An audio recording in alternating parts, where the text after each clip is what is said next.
Hello, welcome back, MPA students. My name is Michael Ford. If you have not already met me, I am an assistant professor of public administration here at the University of Wisconsin-Oshkosh. I've been here since 2013, I believe.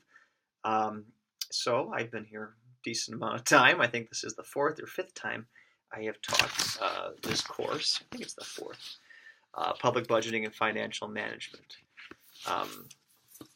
I just want to take a few moments here to first introduce myself, go over the syllabus, just so you have an idea of what you are getting into this semester. A little bit about my background. Prior to joining academia, I worked in state policy for almost a decade, and a big part of what I did was working in and around state budgets.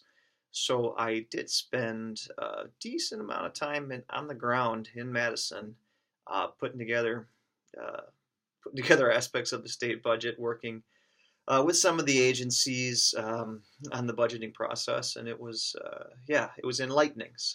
I also spent one budget cycle down in Louisiana. It was actually right after Hurricane Katrina. I got loaned out by the organization I was working for to work on the education budget in the state of Louisiana, which was very interesting and very fun. Not sure I didn't make a lot of mistakes there, um, but I guess what I'm trying to get across to you here is that I do have some real world experience in budgeting, especially at the state level, that I want to hopefully share with you throughout this semester. I'll share with you a few war stories, a few horror stories, and hopefully some something useful. At the municipal level, um, I've done a little bit of work on this as well.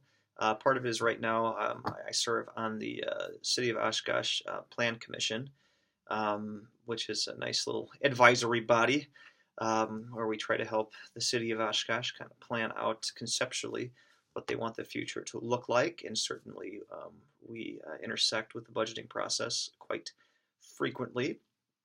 So I do want to make this as practical and real world as possible, even though we will spend some time on budgeting theories as the semester rolls on.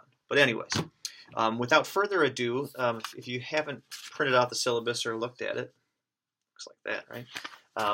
Please do take a few moments to look it over, and just real quickly, I'll go over the basics. My phone number's on there. That is my cell phone, so feel free to call me anytime you want to if you have questions. My office phone number, we have fancy new phones, so that's pretty cool, is 920-424-1580. It's on the department website as well if you don't want to write it down. But on the syllabus, that is my cell.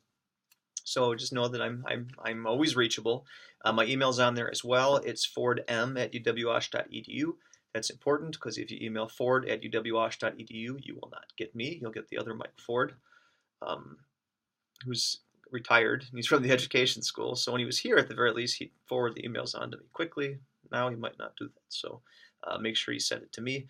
If for some reason you had a pressing question I don't get back to you in a timely manner, check to make sure you sent it to the actual correct email address, because I try to be very responsive. All right. Course description. Just to read it to you quickly, it's an introduction to public budgeting systems and principles and practices of financing with an emphasis on state and local governments. So yes, we won't do a ton of federal budgeting. Some of the supplementary readings that I will assign to you will deal more with the federal budget, because I do want you to be exposed to that. But certainly with my expertise and with the background of most of our students, it's going to be state and local. And we do have a section where we discuss nonprofit budgeting as well, because I find every semester when I teach this, there's more of those, more students who are interested in that. So the primary goal is to get students, so you, comfortable with examining and evaluating public budget documents and financial statements. I think one of the most important things an employee of a public sector organization can do is to become familiar with their budget on day one. It puts you in an incredibly powerful position to know exactly where the money's coming from and where the money is going. It gives you an idea of what the organization cares about, and puts you in position to answer some of these questions that I find managers in particular frequently want answered but people struggle with, merely because they might be intimidated or not comfortable looking through a source document like a budget. So we'll be looking at budgets a lot, and I want to make you comfortable, and I promise that you will be comfortable. It's the only promise I'll make. I get one. We'll also examine the political context surrounding public budgeting. We'll go through different accounting methodologies, and importantly, this is not accounting. We will have periodic lectures about accounting because I want you to understand core principles like cash versus accrual accounting, fund accounting, different types of accounts. But this is not a strictly an accounting course. It's budgeting, all right? So it's going to be a little different. We'll deal with some of the accounting aspects of it, but the focus is going to be budgeting and planning.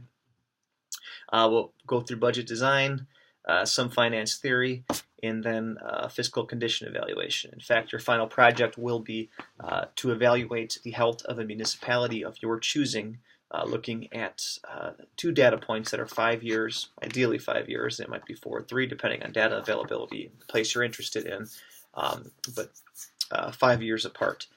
So start thinking right now, if there's a municipality, whether it's a school district, city, a village, a county, that you're particularly interested in. Maybe you work there, you live there, you grew up there. Start looking at it. Make the decision to go out there and find that's the one you want to do, and go out looking for their budget. I find that it's a pretty interesting final project, and it has been rewarding for people, both, I guess, from an intellectual standpoint, but more importantly, from a practical standpoint. So anyways, the goals of the MPA program there on the syllabus, I think that this aligns very well with the goals of the MPA program, because it's a great combination of those softer leadership skills. In other words, how do you navigate this bureaucratic process that is politically driven, but then also what are the hard skills that you need to have in order to both understand and be a good consumer of public budgets, but also be able to create them, design them, disseminate them, etc. All right, so course objectives. We will go through the politics of budgeting. The budget, one of the reasons I love this class, it's my favorite class to teach, I get excited about this, is you're trying to take all the values of a society, a diverse society. I don't care where you are, there's going to be some diversity, all different types of diversity. You're trying to take that and you're trying to translate that into a concrete spending plan. And by the way, you're doing it in a situation where money and resources are limited. So it's an incredibly complex, value-driven process, and politics plays a big part of it. So we're not going to shy away from the politics of budgeting.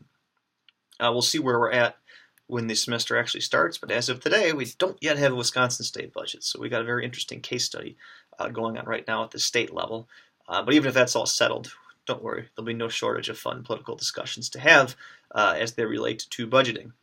We'll talk about the differences between public and private sector budgeting practices. Certainly one of the ways in which we define, I guess, many of the goals and values of public sector budgeting is by presenting them in contrast to a private sector budget.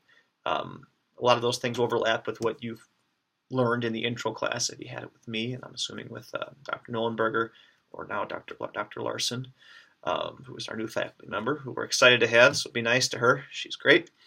We'll talk about revenue sources and revenue generating possibilities. Focused here will be very much on local government in Wisconsin and what the state allows you to do.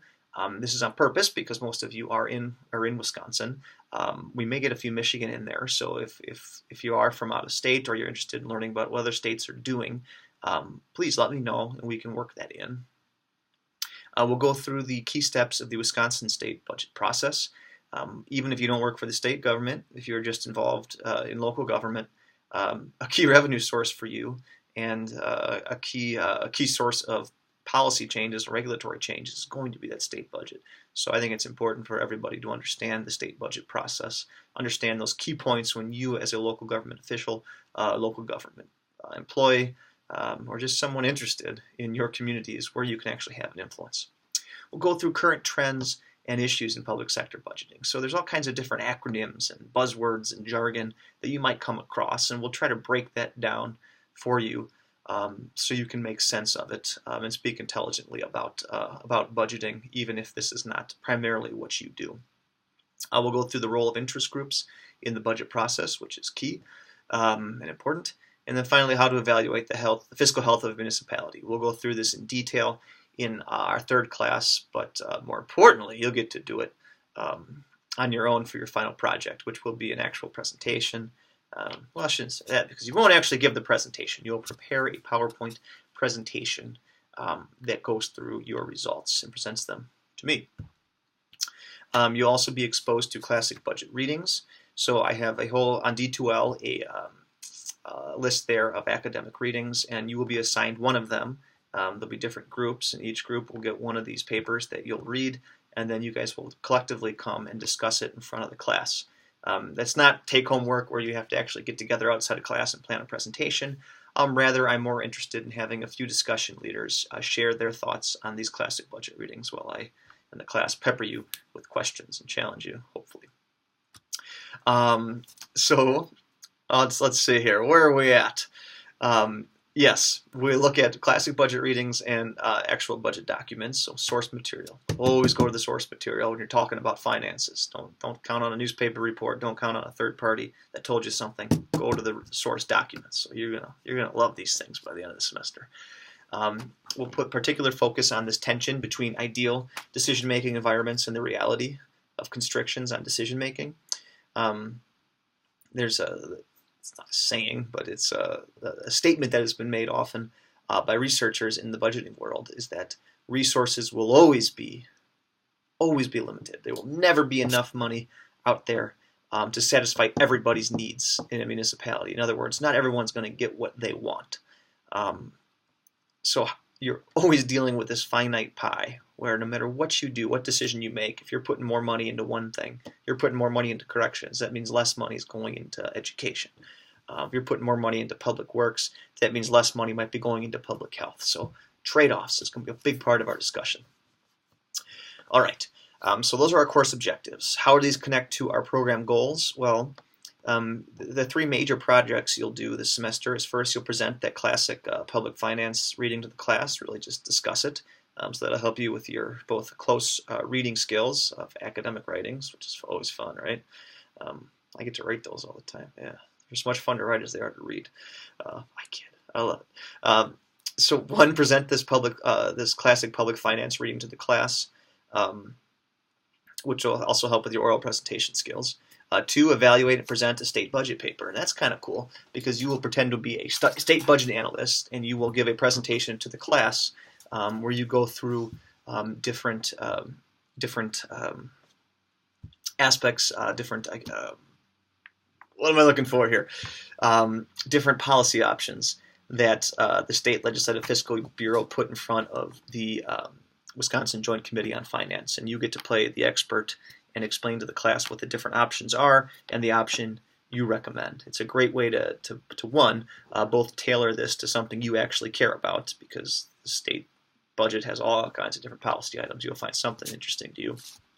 But also gives you a chance to demonstrate how policy analysts and bureaucrats can actually influence the budgetary process by the way they present things. And finally, you'll analyze the health of a municipality using source budgetary documents and all kinds of hard skills like adjusting for inflation and graphs and presentation skills. It's all really exciting. Don't worry. It's good stuff. All right. The required text. It's unfortunate that the person who wrote the text is named Bland, but I'm sure he's a good guy. But it's not a Bland text. It's called Budgeting, a Budgeting Guide for Local Government. It's the third edition. It's put out by the ICMA, which, by the way, if you want to join our student chapter of the ICMA on campus, please let me know. I have a little code there. You can join for free. It's a nice way to get resources both for this class and for local management, or public management in general. But make sure you get that book. You can get it on the ICMA website, or you can get it through Amazon. And I did order it for the bookstore, so it should be in there too if you are on campus. Non-required but useful texts. First is the ICMA Evaluating Fiscal Conditions. You know this one because it's got Carl Nollenberger, his name on the front of it. He actually worked on the revision of it, which is pretty cool. He was a pretty valuable resource for me as I designed this class. But that one is expensive. Maybe you can get a used one if you want to, but there's no need for you to get it. We will go through it all in class, and you'll have access to it, the information necessary. But if you're really into this, or if you happen to work in a budget office, maybe that's something you want. So it's useful. This other one here is called Financial Management in the Public Sector, and this is very much more of a, I guess, it's more useful for practice. So, and what I mean by that, not like practice, like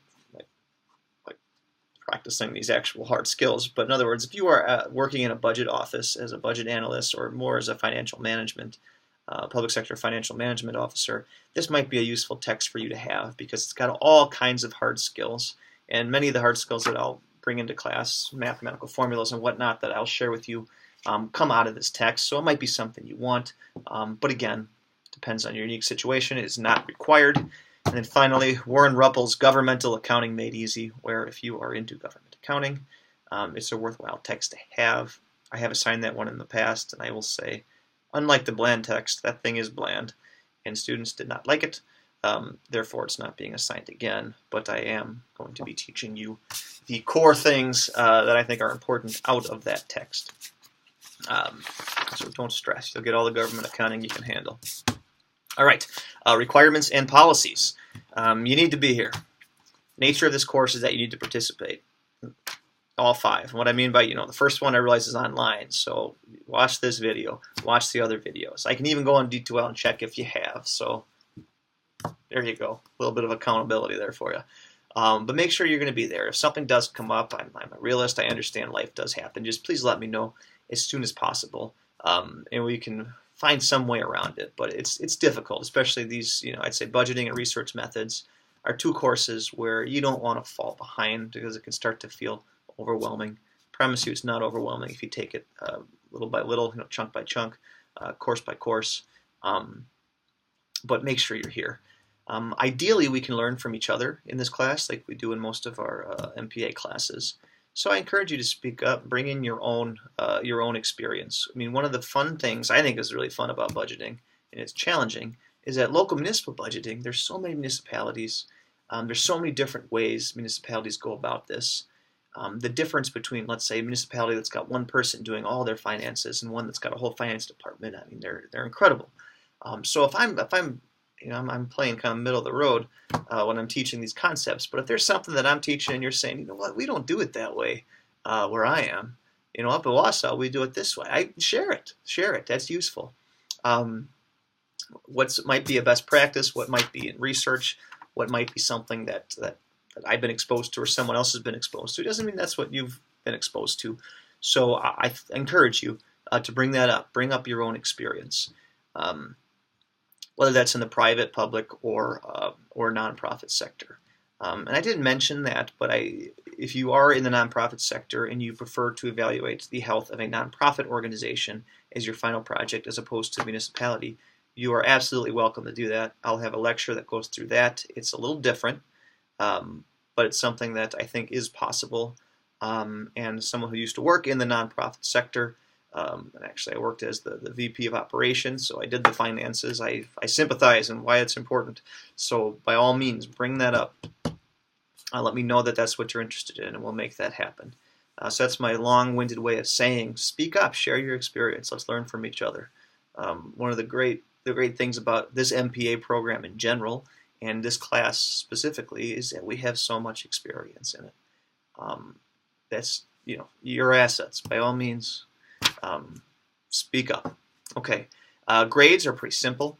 20% of your grade is going to be class participation, so I expect you to be here. I expect you to be talking. Expect you to be paying attention. Your first presentation is going to be 20% of your grade, and that's the group discussion. So, don't just coast. I've had that in the past where I've done this, where there might be 4 people up there and one person doesn't say anything. It's clear they didn't do the reading. So make sure you do the reading and participate. 20% of your grade. The second presentation is going to be 20% of your grade, and then the final assignment will be 40%. So I realize that 40%, that's a lot, but that's really a culmination of everything we've done throughout this semester. So I think it's worthy of being 40%. And it's something that students generally do well on. So, yeah. Late assignments won't be accepted without prior approval, so just let me know Let me know if you're struggling with something or if you're not going to have something turned in. I'm sorry, I just went blank there. I've been talking for too long. My screen went to sleep. If you're struggling, just let me know, and we can try to figure this out. We can set up a time to meet or have a phone call and try to work through whatever issues you are having. Obviously, I expect you to act with integrity. No plagiarism will be tolerated. This class is very difficult to plagiarize because you're dealing with budgetary documents, and people tend not to do fiscal health evaluations of a local municipality in the state of Wisconsin all that often to the point where you're going to be plagiarizing them. If you are plagiarizing somebody, it's probably something that a previous student of mine had done. So don't plagiarize, act with integrity. I realize, and I saw this on my online courses more recently, that people are getting more fired up politically about stuff. Maybe that's just a reflection of the national mood. I don't know. This is a place where I welcome all your opinions. I welcome discussion and all that, but at the same time, be respectful of each other. And you may think people have strong opinions about budgeting. Well, budgeting is about values. Taking what people care about and translating it into a spending plan. Yeah, people get fired up about that, which is one of the cool things about this subject. But also something we need to keep in mind, that we got to be respectful, that we live in a 50-50 state and a diverse community. All right. Grading scale is right there. Pretty standard. If you have any questions about it, let me know.